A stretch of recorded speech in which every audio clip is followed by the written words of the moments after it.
coming through. You could turn the volume down a little. We should still be able to hear you strong and clear. Go ahead and go test 1, 2, 3. Don't worry, it just, mine are going off too. It just makes us look like we have busy, important work we're doing. Things. Can you hear me? Yes, yes. I'm going to start the recording. Muchnik. Am I saying it right? Muchnik, yeah. Muchnik. Okay, here we go. I'm honored to thank you for asking me to do this. We're going to get started, Horacio. So here I go. I'm going to record to the cloud. Good morning, everyone. We are returning here live at AI Showbiz Summit 4.0. I want to welcome our international viewers. We are live on Facebook, and there are watch parties that are just springing up all over Facebook. And then we have participants as well live here in Zoom. And I have the honor to not only introduce our next Trailblazer, but to get to ask her some questions. And you're in for a really exceptional talk here, so stay tuned right now. It is my pleasure and honor, as I was saying, to introduce YEV MUCHNIK. She's legal and tech futurist. We're just want to welcome you so much, YEV. I wanted to start with, if you would be willing to take a moment and tell us a little bit about how you came to do what you do today. Tell us the backstory, and if you could include a few things about what schooling you did, and even share a little bit about, like, how did you know that's what you wanted to do, or did it just evolve? So just tell us the story a little bit about your background and how you came to do what you do today. Thank you. Thank you so much for having me, Molly. I am always so humbled by your spirit and your graciousness to everybody, all of your speakers, and just generally, I mean, you're just such an amazing person as well. And I think there's so much that goes on behind the scenes with putting together this amazing conference. And I was lucky to speak at the live one last year in San Francisco, which was also just fantastic content and fantastic audience and speakers lineup. It was absolutely amazing. So I bow down to you and I'm humbled by the invitation again to share some of the things that have been happening with me over the last year. And by way of background, I immigrated to the United States with my parents in the late 80s from the former Soviet Union. And we truly experienced the kind of American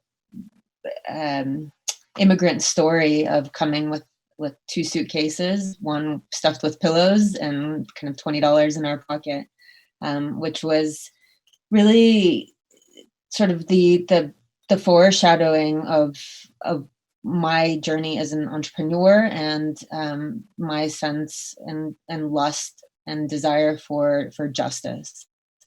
So I think I knew that I wanted to be a lawyer at a very early age. The sense of democratizing access to justice and just generally but via technology, I think I sensed very early on. So that led me to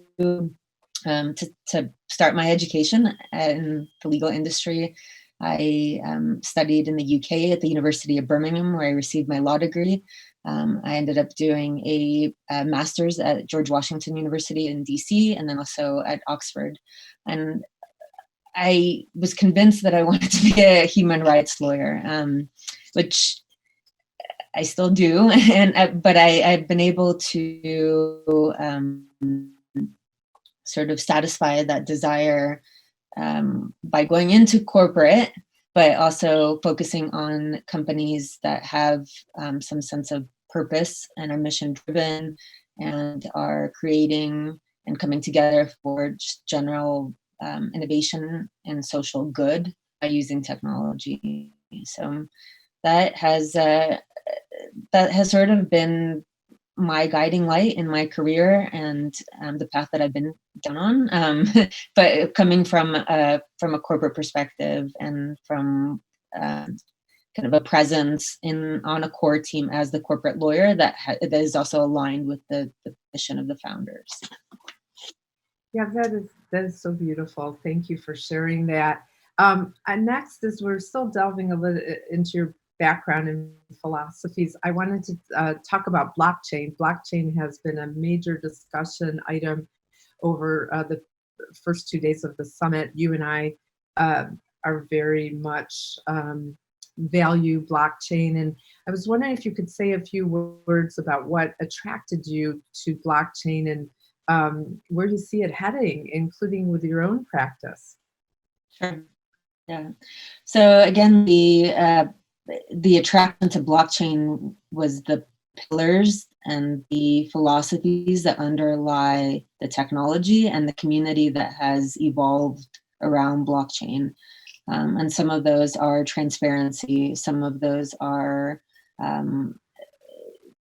efficiencies and taking out kind of that middleman structure. But really the community that underpins blockchain is something that I was really attracted to. Whether you were a technologist or whether you're a lawyer or whether you were just curious, every blockchain event, meetup, startup, hackathon that I've ever participated in was very much about community and about attracting people and educating people about the technology. So I have practiced or kind of gone down the rabbit hole over the last 4 years or so and started counseling companies who were employing blockchain technology or who were issuing their own tokens or starting their own exchanges, and really just across every single industry, healthcare, agriculture, supply chains, what have you, AI, and then kind of the intersection of all of those industries with some of the functionalities that blockchain has to offer. I continue to kind of work with a lot of the companies that have matured out of the ICO heyday from 2017, and the progress that's being made there is just phenomenal. So I recently joined a special purpose depository institution out of Wyoming as their corporate counsel, and the notion of having de novo and special purpose banks that are being spun up to address custody and digital asset management is fantastic. I mean, I think it's exactly where we should be as well. So some of the other projects that I've recently worked on are advising to the Colorado Department of Agriculture on their blockchain advisory committee, and some of the legislation that will be coming out of those efforts is fairly exciting as well.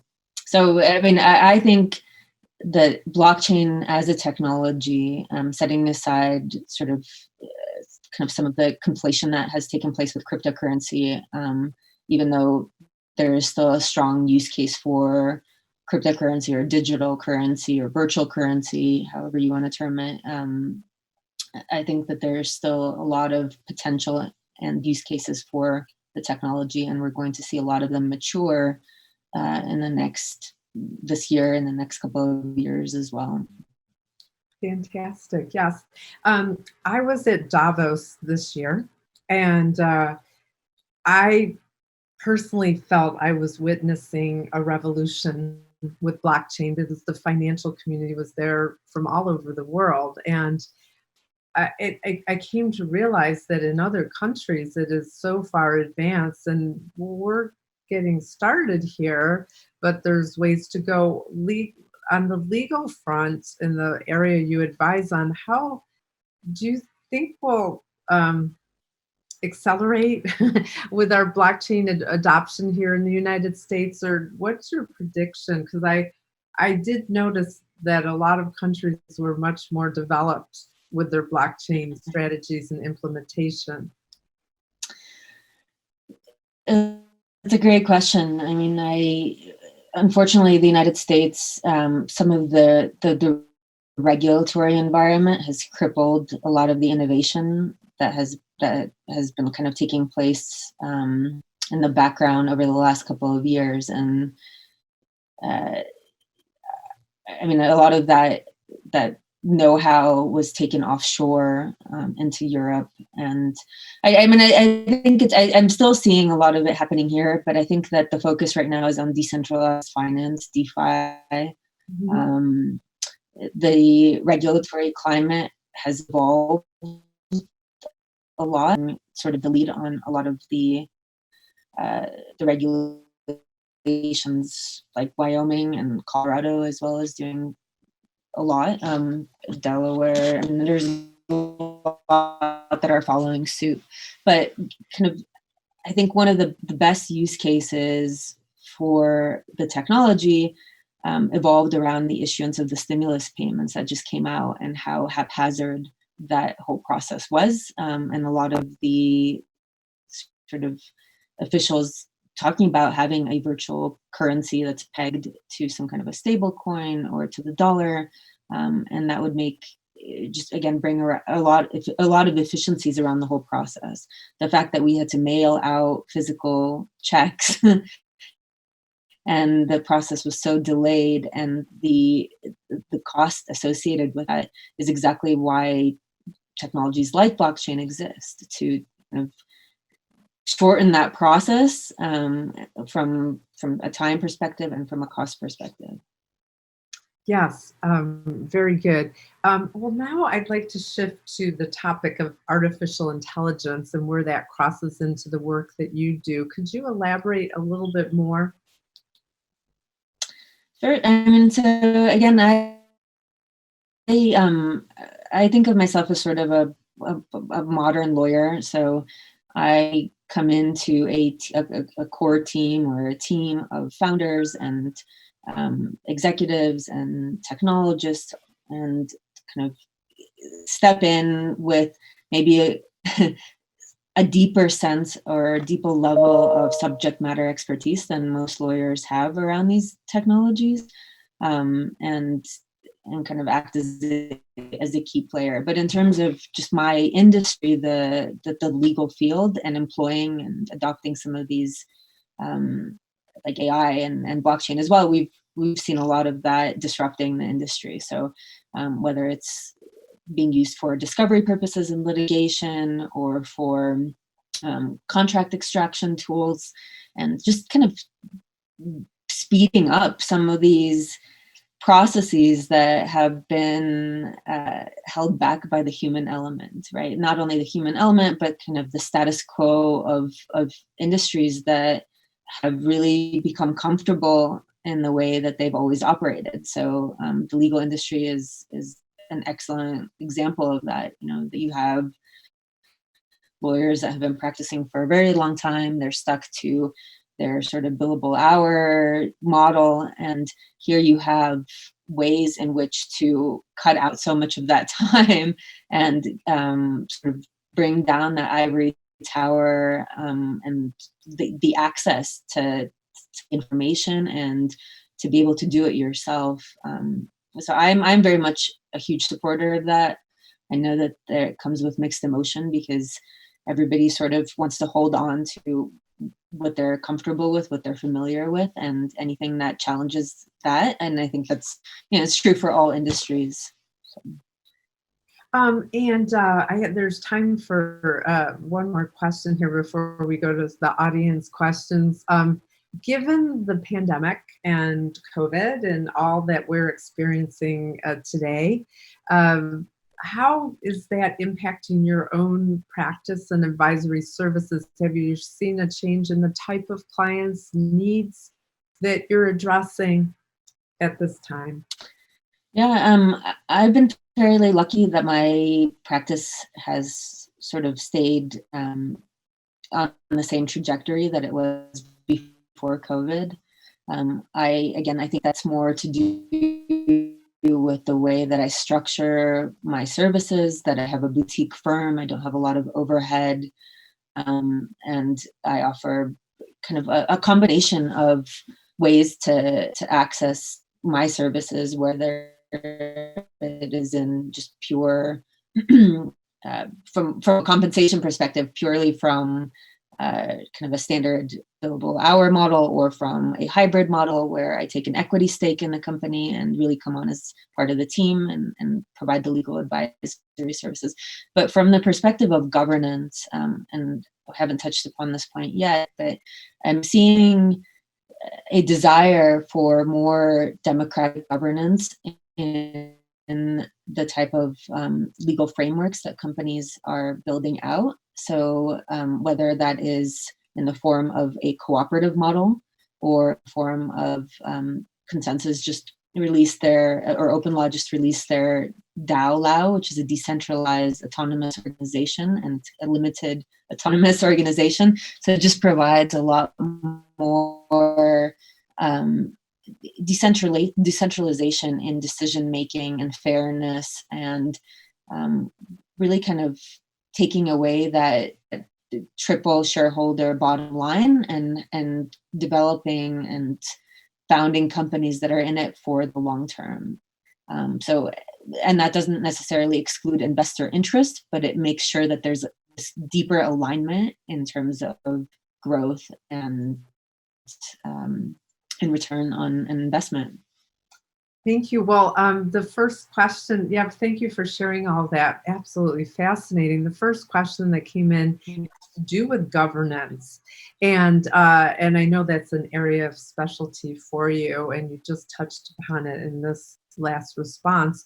Where do you see governance playing the most significant role in all of this emerging technology, and can you elaborate a little bit more about your role specifically in that arena? Sure. So in the emerging technology, it's again going back to aligning the interests of the organization and the investors that come into the organization. You have these, the kind of the Silicon Valley VC model has kind of been the status quo for so long, but it's not necessarily the right type of financing model or the right type of growth trajectory or exit plan for all startups. So you have VCs or private equity companies coming in and taking a massive stake. They're sitting on the board, they're overseeing all decision making, and they're pushing the company to some sort of liquidity or exit event within 3 to 5 years. And because cash is king, a lot of the companies sort of give in and lose sight of some of the initial mission that they set out to build or to accomplish, and that's kind of where I'm seeing governance going. So from my perspective as an attorney, I advise on from a structural perspective. You have somebody who has that kind of experience. That's the purpose that I serve is kind of opening up all the realm of possibilities and how you can structure your company. Fantastic. The next question is actually something that we're leading up to today. We have at noon today the executive roundtable, and I think you were at last year's. This year we're going to be talking about collaboration, especially at this time. What can we all do to collaborate better and more fulfilling ways with entrepreneurs, inventors, and the investors who support them, including all the important service providers like yourself. And as we get ready for that conversation, what might be something for you that you think about or wish about for collaboration? So I'm all about collaboration. And I think I think most people are at their core. I think most people have kind of very honest desires or desire to collaborate, but they just don't know how to access other players to kind of fill or to congregate their team, I guess. So I think it's just about finding platforms in which, or developing platforms in which to create access to each other, and doing it in a way that's not salesy or pushy, but in a way that's true kind of to the intent of the whatever you're trying to build, right? And like I just mentioned earlier, I do offer a lot of just free consultation and brainstorming, but not everybody knows about that. And so how do I shout that out to the world that here I am, please feel free to access me, just like Greg was saying, right? Whether it's related to COVID, or whether it's related about brainstorming about your startup or whatever it is, please feel free to use me as a resource. I put up my website in my window name as well, so you can access me there. But it's just finding ways to broadcast it and say, I'm available, I'm happy to do it, and I'm not going to try to sell anything to you. So. Yeah. Well, no, that's wonderful. And I mean, our earlier speaker as well, I think what I want to underscore for everyone viewing this is that if you can't, if you are having an issue and not able to get to the next level or reach your goals with your ventures, please ask for help. And I think that will be the final question. Yeah, it's something that I do not understand myself completely, but why do you think most people don't ask for help? I mean, we could talk about that for a very long time, but I would say it's just, it's not having the proper channels to do so, and not knowing how to do so. And or you go to Twitter, and then you don't see a lot of people asking for help. I mean, you see a lot of people kind of more pushing their services or their product onto you, and just, yeah, I think your defense shield goes on as soon as you do that.